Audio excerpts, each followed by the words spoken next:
قال تعالی او کالذی مر علی قریہ، یا اس شخص کی طرح جو ایک بستی کے پاس سے گزرا، وہی خاویۃ علی عروشہا، جبکہ یہ بستی اپنی چھتوں پہ گری پڑی تھی۔ قال، اس آدمی نے کہا، انا یحیی ہذہ اللہ بعد موتہا، کیسے اللہ تعالیٰ اس کو زندہ کرے گا اس کے مرنے کے بعد، کیسے اللہ تعالیٰ اس کو آباد کرے گا اس کے بے آباد ہو جانے کے بعد۔ فاماتہ اللہ 100 عام ثم بعثہ، تو اللہ تعالیٰ نے اس پہ 100 سال تک کے لیے موت طاری کر دی، ثم بعثہ، پھر اس کو زندہ کیا۔ قال، اللہ تعالیٰ نے کہا، کم لبثت، تم کتنا عرصہ ٹھہرے رہے؟ قال، اس آدمی نے کہا، لبثت یوما او بعد یوم، میں ٹھہرا رہا ایک دن یا ایک دن کا کچھ حصہ۔ قال، تو اللہ تعالیٰ نے فرمایا، بل لبثت 100 عام، بلکہ تم ٹھہرے رہے ہو 100 سال تک۔ فانظر الی طعامک وشرابک لم یتسنہ، پس تم دیکھو اپنے کھانے کی طرف اور اپنے مشروب کی طرف، یہ تبدیل نہیں ہوا، یہ بدبودار نہیں ہوا۔ وانظر الی حمارک، اور تم دیکھو اپنے گدھے کی طرف۔ وَلِنَجْعَلَكَ آیَةً لِلنَّاسِ، اور تاکہ ہم تمہیں لوگوں کے لیے ایک نشانی بنا دیں۔ وانظر الی العظام، اور تم دیکھو ہڈیوں کی طرف۔ کیف ننشزها، کیسے ہم ان کو بلند کر کے جوڑتے ہیں۔ ثم نکسوها لحما، پھر ہم ان پہ گوشت چڑھاتے ہیں۔ فلما تبین لہ، پس جب یہ اس کے لیے واضح ہو گیا، پس جب یہ اس شخص کے لیے واضح ہو گیا، قال، تو اس شخص نے کہا، اعلم، میں اس بات کا علم رکھتا ہوں، میں اس بات پہ یقین رکھتا ہوں، ان اللہ علی کل شیء قدیر، بے شک اللہ تعالی ہر چیز کی قدرت رکھنے والا ہے، بے شک اللہ تعالی ہر چیز پہ قادر ہے۔ یہ تھا آیت نمبر 259 کا ترجمہ۔ اب ہم آتے ہیں اس آیت کے مختلف جملوں کی طرف، اور ہر جملے کے الفاظ اور مفردات کی طرف، اور پھر اس جملے کی تفسیر کی طرف۔ او کالذی مر، او یہ عطف کے لیے ہوتا ہے، اس کا معنی کیا ہے؟ یا کالذی، اس شخص کی طرح، کاف جو ہے یہ مثل کے معنی میں ہے، یا اس شخص کی طرح۔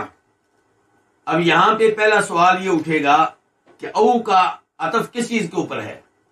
تو آپ دیکھیں آیت نمبر 258 کی طرف، اس آیت کی طرف جو اس سے پہلے ہے، اس کا آغاز کیسے ہوا تھا کہ الم تر الی الذی حاج ابراہیم فی ربہ، کیا آپ نے اس آدمی کی طرف نہیں دیکھا جس نے ابراہیم علیہ السلام سے بحث و مباحثہ کیا رب کے بارے میں؟ تو اسی الذی کے اوپر عطف ہے، یعنی کہ اب اللہ تعالیٰ بعد والی آیت میں کہہ رہے ہیں، اور کیا آپ نے اس شخص کی طرف نہیں دیکھا جو گزرا ایک بستی کے پاس سے؟ کیا آپ نے اس شخص کی طرح کی طرف نہیں دیکھا، اس شخص کے مثل کی طرف نہیں دیکھا جو گزرا ایک بستی کے پاس سے؟ تو او جو ہے یہ عطف کے لیے ہے، تو کاف کا معنی کیا ہے؟ طرح، مثل۔ الذی اسم موصول ہے جو کے معنی میں، مرہ فعل ماضی ہے واحد کے لیے، وہ گزرا، علی قریۃ، ایک بستی کے پاس سے۔ قریہ اس لفظ کا استعمال دو معنوں پہ ہوتا ہے۔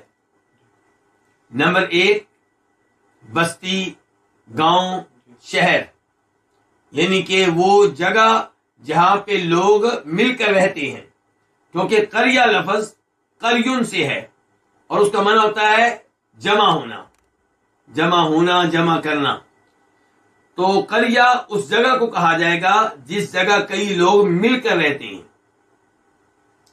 اور قریہ کا دوسرا معنی ہوتا ہے وہ لوگ جو کسی ایک جگہ مل کر رہتے ہیں۔ تو قریہ کا استعمال جگہ پہ بھی ہوتا ہے اور اس جگہ میں رہنے والے لوگوں پہ بھی ہوتا ہے. اور یہاں پہ اس کا استعمال کس پہ ہوا ہے؟ جگہ پہ.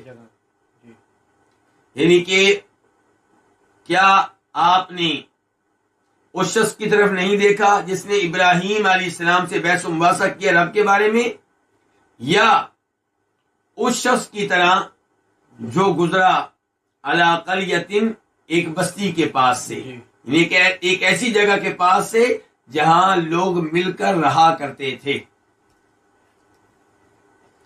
وہی خاویۃ، واو حالیہ ہے، جبکہ حالانکہ ہیا وہ یہ ضمیر کدھر لوٹ رہی ہے؟ قریہ کی طرف. یعنی کہ وہ قریہ، وہ گاؤں، وہ علاقہ خاویۃن گرا پڑا تھا، وہ بستی گری پڑی تھی. خاویہ یہ مؤنث ہے، اس کا مذکر ہوتا ہے خاوین، تو اس کا معنی کیا؟ گری پڑی. علی عروشہا، اپنی چھتوں پہ. عروش عرش ان کی جمع ہے. عرش اس کو کہتے ہیں بلند جگہ کو، چھت کو. یہاں پہ اللہ رب العزت کسی ایسے شخص کا تذکرہ کر رہے ہیں جو کسی ایسے علاقے سے گزرا، کسی ایسے شہر سے گزرا، کسی ایسی بستی سے گزرا جو کسی زمانے میں آباد ہوا کرتی تھی، وہاں پہ بڑی رونقیں ہوا کرتی تھی، لیکن اب وہ بے آباد تھی اور اپنی چھتوں پہ گری پڑی تھی. کیا مطلب؟ پہلے چھتیں گری، بعد میں دیواریں گری. تو دیواریں عام طور پہ چھتوں پہ گرتی ہیں، تو اس لیے کہا جا رہا ہے کہ وہی خاویۃ علی عروشہا، وہ گری پڑی تھی اپنی چھتوں پہ. یہ کون آدمی تھا اور یہ بستی کون سی ہے؟ جب آپ تفسیر کی کتب کھولیں گے تو آپ کو اس بارے میں کئی ایک اقوال ملیں گے اور لمبی چوڑی گفتگو ملے گی، لیکن اس بارے میں درست سوچ یہ ہے کہ جس چیز کو اللہ تعالی نے محدد نہیں کیا، اس کی تعیین نہیں کی، اسے بیان نہیں کیا، تو ہم اس کے پیچھے کیوں پڑے؟ جب نبی علیہ الصلوۃ والسلام نے وعدے نہیں کیا کہ یہ آدمی کون تھا، اللہ رب العزت نے اور اللہ کے رسول علیہ الصلوۃ والسلام نے وعدے نہیں کیا کہ یہ بستی کون سی تھی، تو ہمیں ایسی تفاصیل میں داخل ہونے کی کیا ضرورت ہے؟ کہنے والوں نے کہا ہے کہ یہ آدمی عزیر علیہ السلام تھے، یہ آدمی خضر علیہ السلام تھے. کہنے والوں نے کہا ہے کہ یہ بستی بیت المقدس ہے، کہنے والوں نے کہا ہے کہ یہ وہ بستی ہے جو بیت المقدس کے قریب تھی. لیکن اس بارے میں آپ کو قرآن و حدیث سے کوئی چیز نہیں ملے گی. اقوال ملیں گے علماء کرام کے، تابعین کے، لیکن کوئی دلیل نہیں ملے گی. اس لیے علماء کرام کہتے ہیں ابہموا ما ابہم اللہ، جس چیز کو اللہ رب العزت نے مبہم رکھا ہے، مجمل طور پہ بیان کیا ہے، اس کی تفصیل نہیں بیان کی، تو آپ اسے مبہم رہنے دیں. تو او کالذی مر علی قریہ، یا اس شخص کی طرح جو گزرا علی قریۃ، کسی بستی کے پاس سے، کسی گاؤں کے پاس سے، کسی شہر کے پاس سے، وہی خاویۃ علی عروشہا، جبکہ یہ بستی گری پڑی تھی اپنی چھتوں پہ. قال انا یحیی ہذہ اللہ بعد موتہا، قال فعل ماضی ہے واحد کے لیے. اس نے کہا، کس نے؟ اس آدمی نے جس نے وہ بستی دیکھی جو آج غیر آباد ہو چکی ہے. اس نے کہا انا اسم استفہام ہے، کیسے؟ یحیی فعل مضارع ہے واحد کے لیے، زندہ کرتا ہے، زندہ کرے گا. اس کا فعل ماضی ہوتا ہے احیا، احیا اس نے زندہ کیا، یحیی وہ زندہ کرتا ہے یا زندہ کرے گا. ہادہی، اس کو، اس میں اشارہ ہے، یہ اس میں اشارہ کدھر لوٹ رہا ہے؟ اسی قریہ کی طرف، اسی گاؤں کی طرف، اسی شہر کی طرف. اللہ، اللہ، لفظ اللہ یہاں پہ فاعل بن رہا ہے کس کا؟ یحیی کا. کیسے زندہ کرے گا اللہ تعالیٰ؟ ہادی، اس قریہ کو، اس گاؤں کو، اس بستی کو. بعد موتہا، اس کے مر جانے کے بعد، اس کے بے آباد ہو جانے کے بعد. یہاں پہ سوال اٹھتا ہے کہ کیا یہ صاحب جن کا تذکرہ ہو رہا ہے کافر تھے؟ اگر مسلمان تھے تو یہ اعتراض کیوں کر رہے ہیں؟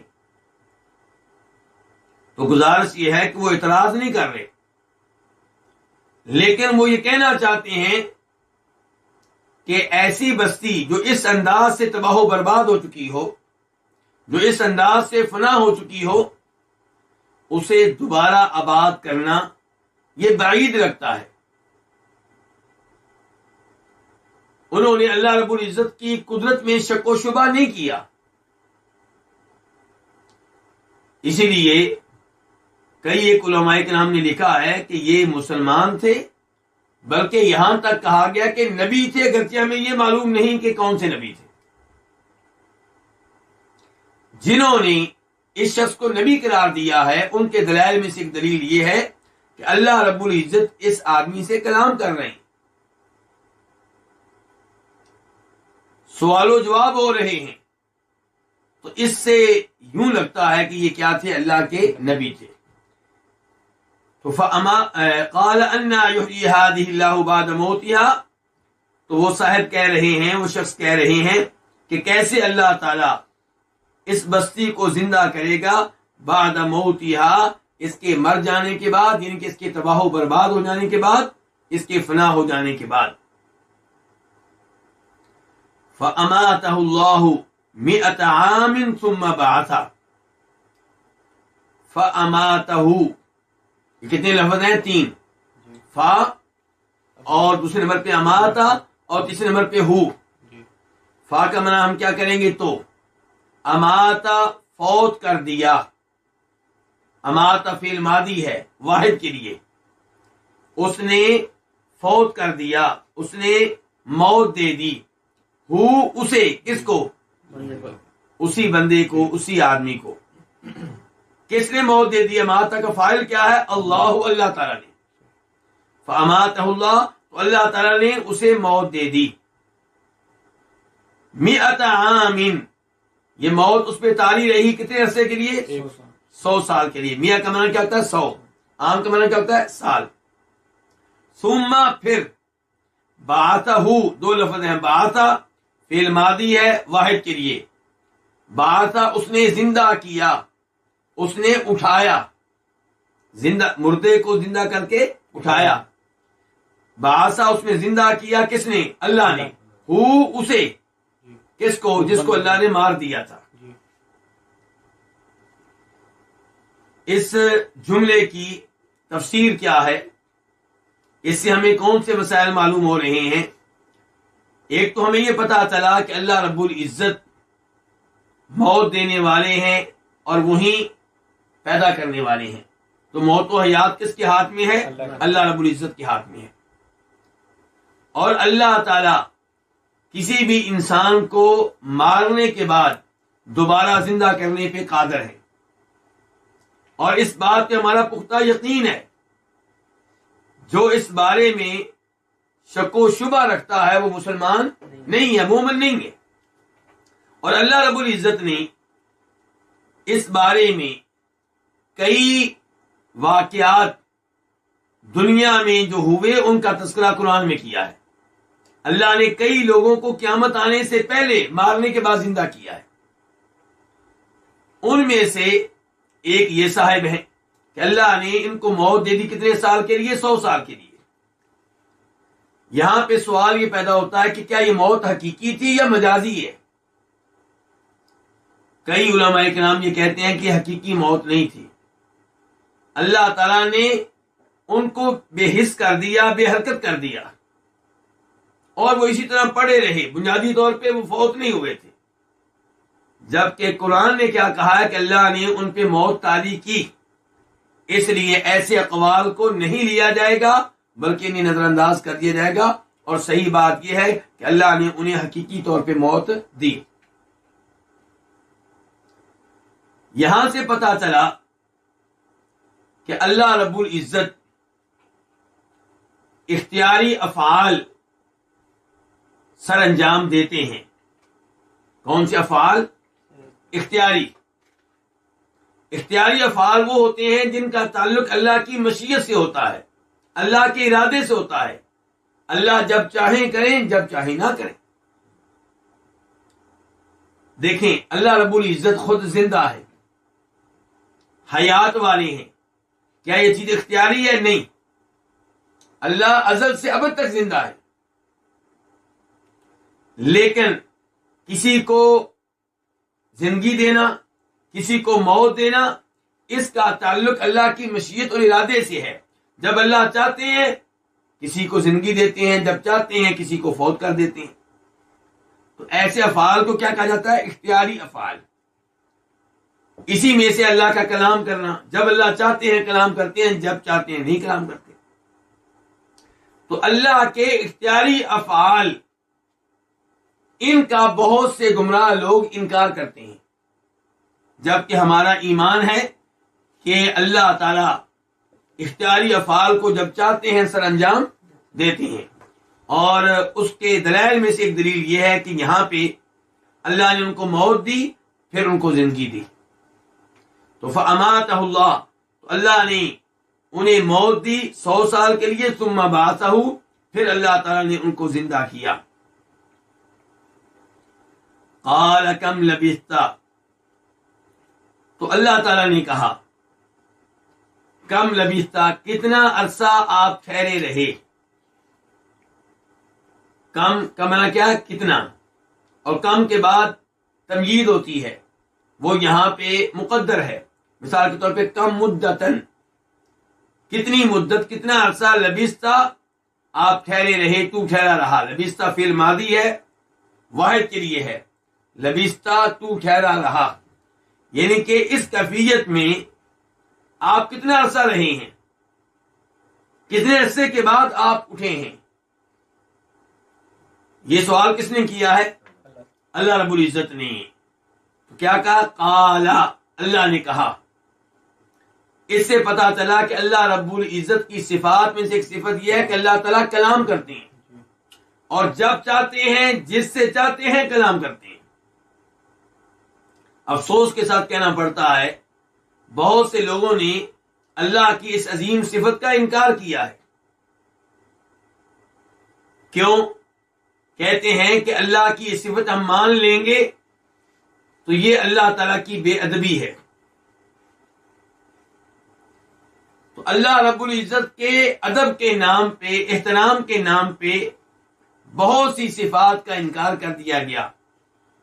حالانکہ عقل مند ہو، کوئی بھی عقل مند ہو تو سوچے گا کہ رب تو وہ ہوتا ہے جو کلام کرتا ہو، جو سنتا ہو، جو دیکھتا ہو۔ اس رب کو کون رب مانے گا جو کلام نہیں کر سکتا، جو سن نہیں سکتا، جو اختیاری افعال کو سر انجام نہیں دے سکتا؟ تو اللہ تعالیٰ کے لیے اختیاری افعال کو ماننا، اللہ کی صفات کو ماننا، یہ اللہ کی خوبی ہے۔ ہم اللہ کی ان تمام صفات کو مانتے ہیں، اللہ کے لیے ان تمام اختیاری افعال کو مانتے ہیں جن کا تذکرہ اللہ نے کیا یا اللہ کے رسول علیہ الصلوۃ والسلام نے کیا۔ تو یہاں سے پتہ چلا کہ اللہ تعالیٰ کلام کرتے ہیں۔ کچھ لوگ کہتے ہیں اللہ کلام کرتے ہیں، ہم مانتے ہیں، لیکن نفسی کلام۔ مثال کے طور پہ وہ کہیں گے کہ اللہ نے جب طور پہاڑ پہ موسیٰ علیہ السلام سے کلام کیا تھا اور نبی علیہ الصلوۃ والسلام سے معراج کے موقع پہ کلام کیا تھا، تو اس کلام کو اللہ نے تخلیق کیا، پیدا کیا کسی درخت میں۔ مثال کے طور پہ طور پہاڑ پہ آواز کہاں سے آ رہی تھی؟ کسی درخت سے آ رہی تھی۔ درخت کو اللہ نے صلاحیت دی، وہ بول رہا تھا، وہ اللہ کی نمائندگی کر رہا تھا۔ اور یہ عقیدہ نہایت خطرناک ہے، کیونکہ اللہ تعالیٰ کہتے ہیں کہ جب موسیٰ علیہ السلام طور پہاڑ پہ گئے تو اللہ نے کہا تھا انی انا ربک، میں ہی تمہارا رب ہوں، تو کیا درخت کہہ رہا تھا میں ہی تمہارا رب ہوں؟ اس لیے اللہ کی ان صفات کو ماننا چاہیے اور تعویل سے گریز کرنا چاہیے۔ تعویل جو ہے یہ بہت سے فتنوں کی جڑ ہے، اور عافیت اسی میں ہے کہ انسان فاسد تعویلات سے پرہیز کرے، اجتناب کرے۔ تو یہاں پہ ہے کہ قال، اللہ تعالیٰ نے کہا، کم لبثت، کتنا عرصہ تو ٹھہرا رہا، یہ ہے اختیاری فعل، یعنی کہ کیا یہ اللہ نے بات پہلے کہی تھی؟ پہلے نہیں کہی، اس موقع پہ کہی۔ تو اللہ تعالیٰ جب چاہتے ہیں کلام کرتے ہیں۔ قال لبثت یوما او بعض یوم، قال، اس نے کہا، کس نے؟ اس آدمی نے جس نے یہ کہا تھا کہ اللہ تعالیٰ اس بستی کو دوبارہ کیسے آباد کرے گا، کیسے زندہ کرے گا، اور جس پہ اللہ نے موت طاری کر دی تھی۔ تو اللہ نے کہا، اس آدمی نے کہا لبثت یوما او بعض یوم، اللہ کو جواب دے رہا ہے کہ لبثت، میں ٹھہرا رہا ہوں۔ لبثت یہ بھی فعل ماضی ہے لیکن یہ واحد متکلم ہے۔ لبثت کا معنی تھا تو ٹھہرا رہا، لبثت میں ٹھہرا رہا، تو لبثت میں ٹھہرا رہا ہوں، یومن ایک دن تک، او بعد یوم یا ایک دن کا کچھ حصہ۔ یوم کا معنی کیا ہو گیا؟ دن، بعض کچھ۔ اس آدمی نے یہ جواب کیوں دیا؟ علماء کرام لکھتے ہیں کہ شاید اس کی وجہ یہ ہو، اس کا سبب یہ ہو کہ اسے اللہ نے صبح کے وقت فوت کیا ہو، اور جب اٹھا ہو تب سورج غروب ہو رہا ہو یا ہو چکا ہو۔ تو اس نے سوچا ہوگا کہ صبح میں سویا تھا اور ابھی میں اٹھ کھڑا ہوا ہوں، یا ایک دن ہو چکا ہوگا، گزشتہ دن سویا ہوں گا اور آج اٹھا ہوں، پورا دن ہو گیا ہے، یہ دن کا کچھ حصہ ہے۔ قال، تو اللہ تعالیٰ نے کہا، بلکہ لبثت، تو ٹھہرا رہا ہے، 100 عام، 100 سال تک۔ فانظر الی طعامک، پس تو دیکھ، فانظر فا الگ ہے اور انظر الگ ہے، انظر فعل امر ہے واحد کے لیے، تو دیکھ، الی طعامک، اپنے کھانے کی طرف، طعام کا معنی کھانا اور الی کا معنی طرف، وشرابک، اور اپنے مشروب کی طرف، شراب کا معنی مشروب وہ چیز جس کو پیا جائے، لم یتسنہ، یہ خراب نہیں ہوا، یہ تبدیل نہیں ہوا، یہ بدبودار نہیں ہوا۔ لم کا معنی کیا ہے؟ نہیں۔ یتسنہ، اس کا معنی کیا ہے؟ بدبودار ہوا، تو لم یتسنہ بدبودار نہیں ہوا، خراب نہیں ہوا۔ لم یتسنہ جو ہے یہ فعل مضارع ہے، یتسنہ فعل مضارع ہے، اس کے اوپر لم داخل ہوا ہے۔ تو اللہ رب العزت اس آیت کے اس جملے میں وعدے کر رہے ہیں کہ جو آدمی سمجھ رہا تھا کہ میں ایک دن یا دن کا کچھ حصہ سویا رہا ہوں، وہ سویا نہیں رہا، بلکہ اللہ تعالیٰ نے اسے فوت کر دیا تھا، ایک دن کے لیے نہیں، ایک ہفتے کے لیے نہیں، ایک مہینے کے لیے نہیں، ایک سال کے لیے نہیں، بلکہ 100 سال کے لیے، ایک صدی۔ قال بل لبثت 100 عام، بلکہ تم ٹھہرے رہے ہو، اس حالت میں رہے ہو، اس کیفیت میں رہے ہو 100 سال تک۔ اب اللہ رب العزت اسے اپنی نشانیاں دکھانا چاہ رہے ہیں۔ پہلی نشانی تو یہی ہے کہ وہ آدمی 100 سال تک موت کی حالت میں رہا، پھر اللہ نے اس کو زندہ کیا۔ وہ کہہ رہا تھا کہ اللہ اس بستی کو کیسے آباد کریں گے؟ اللہ نے کہا اپنی طرف دیکھ لو، تمہیں میں نے موت دی تھی، تمہیں فوت کر دیا تھا، اب 100 سال کے بعد میں نے تمہیں زندہ کیا ہے، تو میرے لیے ایسی بستیوں کو دوبارہ سے آباد کرنا کون سا مشکل ہے۔ دوسرے نمبر پہ اللہ نے نشانی دکھائی، اللہ نے کہا اپنے کھانے کی طرف دیکھو، اپنے مشروب کی طرف دیکھو، یہ تبدیل نہیں ہوا۔ پہلی نشانی یہ تھی کہ جو مر چکا ہے اس کو اللہ نے زندہ کیا، دوسری نشانی یہ ہے کہ جو چیز عام طور پہ خراب ہو جاتی ہے اس کو 100 سال گزرنے کے باوجود اللہ نے خراب نہیں ہونے دیا۔ 100 سال میں گرمیوں کے موسم کتنی بار آئے ہوں گے؟ سورج اپنی حدت کے ساتھ، گرمی کے ساتھ کتنی بار طلوع ہوا ہوگا، کتنی بار گرم ہوائیں چلی ہوں گی، اس کے باوجود کھانا خراب نہیں ہوا، مشروب خراب نہیں ہوا۔ تو یہ بھی اللہ کی بہت بڑی نشانی ہے کہ اللہ ہر چیز پہ قادر ہے، اللہ جو چاہے سو کرے۔ تو فرمایا فَانظُرْ، تم دیکھو اِلیٰ طَعَامِکَ، اپنے کھانے کی طرف اور اپنے مشروب کی طرف، لَمْ يَتَسَنَّىٰ، یہ تبدیل نہیں ہوا۔ یہاں پہ بھی سوال اٹھے گا کہ یہ کھانا کون سا تھا؟ تو لکھنے والوں نے لکھا ہے کہ یہ انجیر تھی۔ اس کے علاوہ اقوال بھی لکھے گئے ہیں، لیکن ہمارا یہاں پہ بھی یہی موقف ہے کہ یہ چیز اللہ نے وعدے نہیں کی، یہ چیز نبی علیہ السلام نے بیان نہیں کی، تو ہمیں اس کی تفصیلات میں داخل ہونے کی کوئی ضرورت نہیں ہے۔ تو فرمایا فَانظُرْ، تم دیکھو اِلیٰ طَعَامِکَ، اپنے کھانے کی طرف اور اپنے مشروب کی طرف، لَمْ يَتَسَنَّىٰ، کہ یہ بدبودار نہیں ہوا، یہ خراب نہیں ہوا۔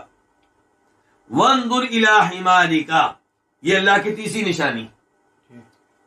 پہلی نشانی کیا تھی کہ خود اس کو اللہ نے مرنے کے بعد زندہ کیا، دوسری نشانی یہ کہ اس کے کھانے کو، اس کے مشروب کو خراب نہیں ہونے دیا، تیسری نشانی اس کا گدھا۔ فرمایا وَانظُرْ إِلَىٰ حِمَارِكَ، اور تم دیکھو اپنے گدھے کی طرف۔ انظر کے اوپر گفتگو پہلے ہو چکی ہے، الہ کے اوپر بھی گفتگو ہو چکی ہے، حمار کس کو کہتے ہیں؟ گدھے کو۔ اور تم دیکھو اپنے گدھے کی طرف۔ وَلِنَجْعَلَكَ آیَةً لِلنَّاسِ، اور تاکہ ہم تجھے بنائیں آیتن، ایک نشانی، للناس، لوگوں کے لیے۔ واو کا معنی کیا؟ اور، لام کا معنی کیا ہے؟ تاکہ۔ نجعل فعل مضارع ہے، جمع متکلم کے لیے، ہم بنائیں۔ اللہ تعالیٰ نے اپنے لیے ہم کا لفظ استعمال کیا ہے کیونکہ اللہ عظیم ہے۔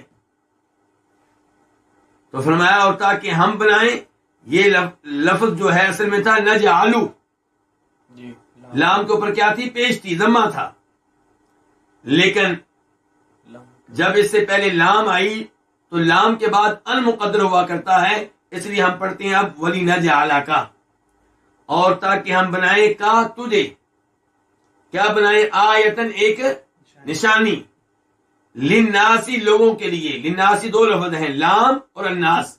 لام کا معنی کیا ہوتا ہے؟ کے لیے، کے واسطے، الناس لوگ، اور تاکہ ہم تجھے نشانی بنائیں لوگوں کے لیے۔ یہاں پہ اللہ رب العزت نے تیسری نشانی کا تذکرہ کیا ہے، اور وہ کیا ہے؟ اس کا گدھا۔ اللہ رب العزت نے اس کے گدھے پہ بھی موت طاری کر دی تھی، اب اللہ تعالیٰ اس کے گدھے کو زندہ کر رہے ہیں اور اس سے کہہ رہے ہیں کہ تم دیکھو یہ منظر کہ کیسے ہی زندہ ہوتا ہے۔ فرمایا وَانظُرْ، تم دیکھو اِلیٰ حِمَارِكَ، اپنے گدھے کی طرف۔ کیوں دیکھو؟ تاکہ تمہیں اللہ کی قدرت کا علم ہو جائے، تمہیں معلوم ہو جائے کہ اللہ تعالیٰ مردوں کو کیسے زندہ کرتا ہے، اللہ تعالیٰ ان شہروں کو جو نیست و نابود ہو چکے ہوں، تباہ و برباد ہو چکے ہوں، کیسے دوبارہ آباد کرتا ہے۔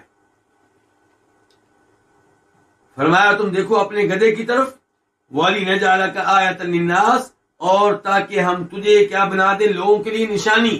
نشانی کس بات کی؟ اللہ کی قدرت کی۔ نشانی اس بات کی کہ اللہ تعالیٰ مردوں کو زندہ کرنے پہ قادر ہیں۔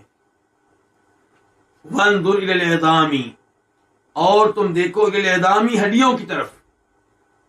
العظام عظم کی جمع ہے، عظم ہڈی کو کہتے ہیں، عظام ہڈیاں، اور تم دیکھو ہڈیوں کی طرف۔ کس کی ہڈیاں؟ گدھے کی۔ کیفا، کیسے، ننشزوہا، یہ دو لفظ ہیں، پہلا لفظ کیا ہے؟ ننشزو۔ ننشزو فعل مضارع ہے جمع متکلم کے لیے، ہم بلند کر کے جوڑتے ہیں۔ ہم بلند کر کے، ہڈیاں کہاں پڑی تھیں؟ زمین پہ اور بکھری ہوئی۔ کہا کہ اب دیکھو ہم کیسے ان کو اٹھاتے ہیں اور کیسے ہم ان کو جوڑتے ہیں۔ اور دیکھو ہڈیوں کی طرف، کیفا، کیسے، ننشزو، ہم اٹھا کر جوڑتے ہیں ہاں ان کو، کن کو؟ ہڈیوں کو. ثم پھر نکسو ہم پہناتے ہیں. نکسو فعل مضارع ہے جمع متکلم کے لیے. ہم پہناتے ہیں ہاں ان کو، کن کو؟ ہڈیوں کو. کیا پہناتے ہیں؟ لحمن، گوشت. تو یہ اللہ رب العزت کی عظیم نشانیاں ہیں. اور ان الفاظ سے یہ پتا چلا کہ اللہ رب العزت نے گوشت کو ہڈیوں کے لیے غلاف کی حیثیت دے رکھی ہے. اللہ نے ہڈیوں پہ گوشت چڑھایا ہے تاکہ ہڈیاں ٹوٹنے نہ پائیں، تاکہ ہڈیاں محفوظ رہیں. تو فرمایا اور تم دیکھو ہڈیوں کی طرف، کئی فننشدھا، کیسے ہم ان کو بلند کر کے جوڑتے ہیں. یعنی کہ ہڈیاں اٹھیں گی اور اپنی اپنی جگہ پہ پہنچ جائیں گی. نچلی ہڈی ہوگی، اس کے اوپر آ کے دوسری ہڈی ٹھہر جائے گی، اس کے اوپر تیسری ہڈی ٹھہر جائے گی، اور جیسے گدھا ہوتا ہے ویسے ڈھانچہ بن جائے گا.